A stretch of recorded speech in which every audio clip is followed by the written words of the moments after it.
कहीं कैसे हैं आप? आदतें जो आपको बुद्धिमान बनाती हैं। बुद्धिमान, समझदार, इंटेलिजेंट, बहुत ही प्यारा शब्द है।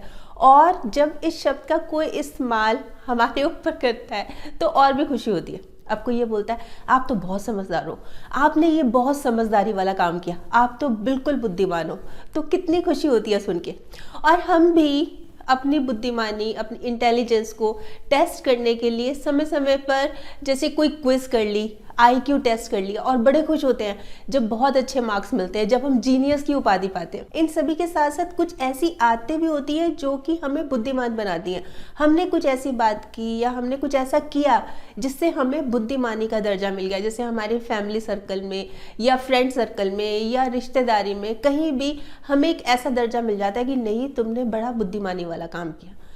तो क्या है वो आदतें, किस तरह से पता लगाएं? देखिए, वैसे तो देखा जाए तो बहुत सारी आदतें हैं, पर मैं आपको फिलहाल के लिए 9 आदतें बता रही हूँ जो मेरे हिसाब से काफ़ी इंपॉर्टेंट हैं। तो शुरू करते हैं 9 आदतें, फिर आप देखिएगा कि आप कितनी आदतों से रिलेट कर पाते हैं, आपको क्या लगता है कि आप कितने बुद्धिमान हैं।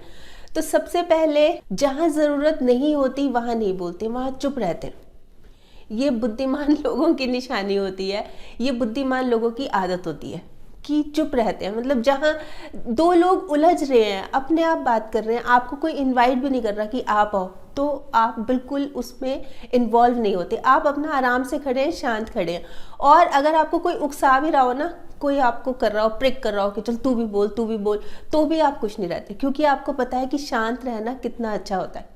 साइलेंस कितनी ज़रूरी होती है, एक चुप 100 सुख, आप इसकी इंपॉर्टेंस समझते हैं।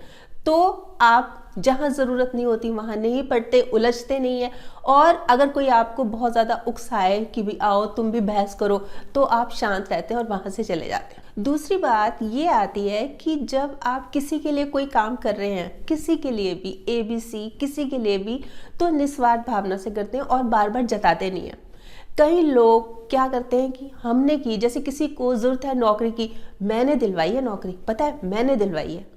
किसी को ज़रूरत है पैसे की, तो मैंने दिए हैं उसको पैसे। मतलब अच्छी बात है आपने दिए, पर उसको जता के ना, तो उससे कहीं ना कहीं आपकी ईगो आ जाती है, आपका अहम आ जाता है, और वो जिसको आपने हेल्प की है ना, वो कहीं ना कहीं हर्ट होता है। तो बोलने की ज़रूरत ही नहीं है, आप करे जाइए। वो कहते हैं ना कि नेकी कर कुएं में डाल, और आजकल क्या हो रहा है, नेकी कर सोशल मीडिया पे, सोशल साइट्स पे डाल, हर जगह डालते रहो बस कि मैंने किया है, मैंने किया है।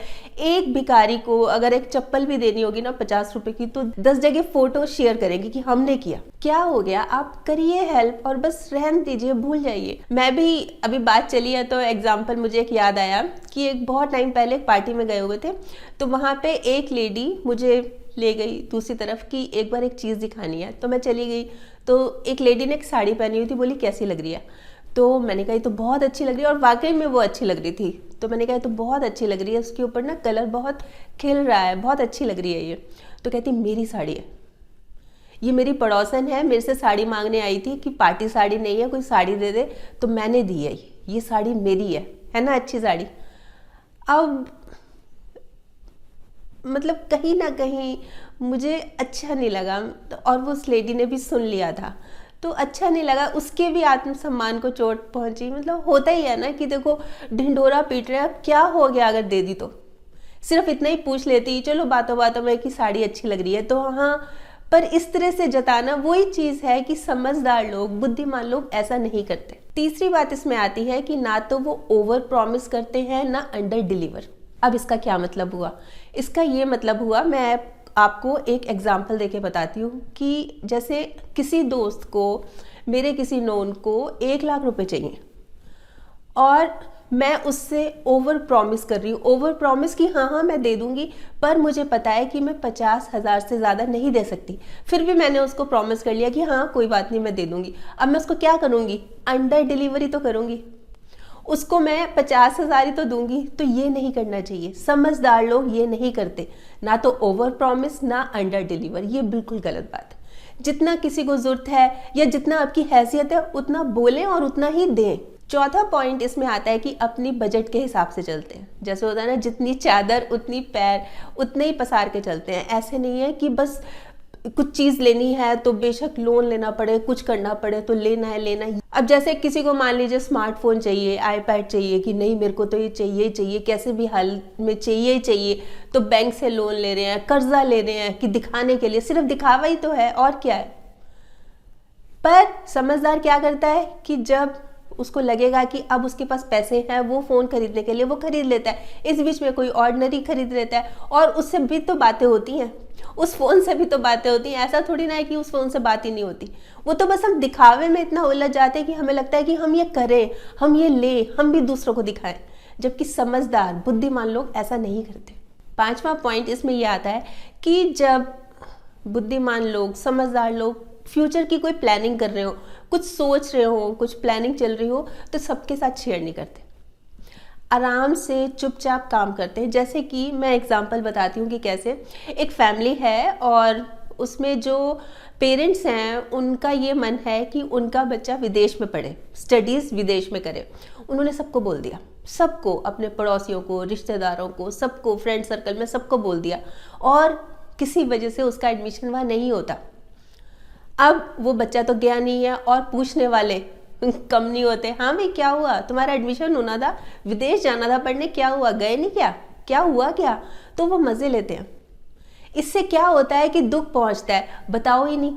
ऐसे ही बहुत बार होता है, कंपटीशन की एक तैयारी कर रहे होते हैं, जब एग्ज़ाम दे रहे होते हैं, हम तो ये एग्ज़ाम दे रहे हैं, हम तो ये दे रहे हैं, हम तो ये आईएएस बनेंगे, हम तो पुलिस ऑफिसर बनेंगे, ये करेंगे, और किसी भी वजह से एग्ज़ाम क्लियर नहीं कर पाते, तो लोग तो तैयार बैठे हैं, वो तो ना प्रिक करते हैं, खोदते हैं, कुरेदते हैं वो। तो इसलिए समझदार लोगों को पता है कि कितना दुख होता है उस समय, इसलिए वो बताते ही नहीं है। हाँ, जब सफल हो जाए तो सबको खुद ब खुद पता लग जाएगा।